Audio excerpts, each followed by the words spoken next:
po jako akawuwo.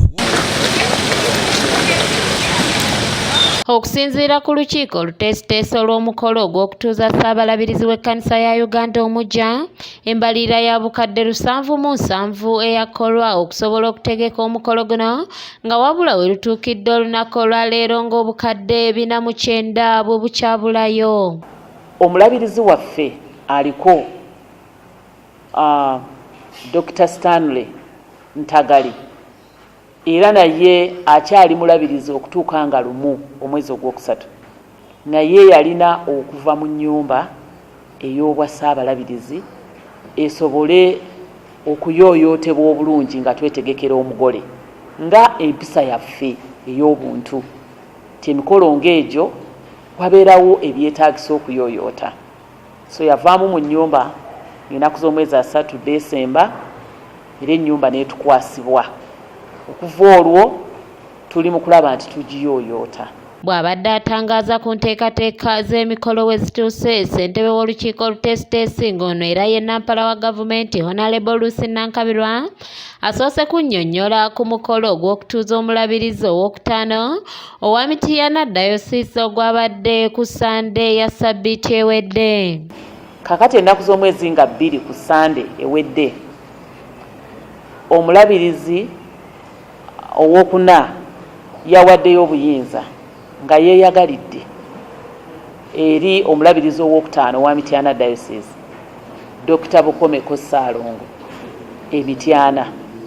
Kitegeeza kati tulina omulabirizi atalina diocese, atalina bulabirizi, alinda okutuuzibwa nga Ssaabalabirizi wa Uganda. Oluvannyuma Nankabirwa ategeezezza nti enteekateeka zonna ez'okutuuza Ssaabalabirizi omuggya zigenda mu maaso, ng'ono wakusooka kutuuzibwa nga Ssaabalabirizi wa Uganda, oluvannyuma atuuzibwe ng'omulabirizi wa Kampala, nga n'oluvannyuma anaatuuzibwa ku bwa Chancellor bwa Uganda Christian University e Mukono. Kubanga bw'amala okutuuzibwa nga Ssaabalabirizi wa Uganda atajja kutuuzibwa ng'omulabirizi owa Kampala wano ku All Saints, kubanga Kampala Diocese eri kumpi ne Namirembe, eri ku Namirembe Diocese ndala, Kampala Diocese ndala, naye kyasalibwawo nti Ssaabalabirizi ate abeere omulabirizi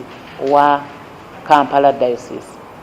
Era tajja komaawo, era yagenda okuba omukulu owa University yaffe ey'e Mukono nga Chancellor. Kakitegeeza ogwo omukolo gulina okukolebwa nga amaze okutuuzibwa nga Ssaabalabirizi. Ono era annyonnyodde nti ku Lutikko e Namirembe omukolo omukulu we gunaabeera newankubadde nga wakyanyirira, wabula weetaaga okuddamu okuyooyootebwa obulungi olw'abagenyi abangi abagenda okukyazibwa, okuli abalabirizi abasoba mu 37, abagenyi abava ebweru w'eggwanga abawerera ddala 50 ko n'abantu abalala. Era nga ffe wano tugenda kutuula ku Lutikko ng'ennaku z'omwezi lumu. Lutikko eyo nayo yeetaaga era okuyooyoota nga bwetegekera omugole, era tujja kugikolako kattaaki. Erabika bulungi, naye tulina okuteekako kavanishi ku ntebe. Ate n'ekirala tulina kati diocese nnyingi, Katonda atubedde, abadde wa kisa. Mu ngeri y'emu atangaazizza ku nsimbi ezibulayo okusobola okukola enteekateeka ennungi ey'omukolo guno. Twetaaga eky'Namirembe Cathedral tujja kwetaaga miliyoni nga 18 okukolako bye tukoze. Then ne ssente ezibulayo kati ogasseeko public address system ennene, tents, entebe ez'ebweru, ekijjulo kya Ssaabalabirizi, okuprintinga invitation cards, magazine okulaga ebikoleddwa. Mukiibi Samuel Kebo yakusakidde eggulire lino ku lwa ABS Television. And I want to call the government of Uganda and all the cultural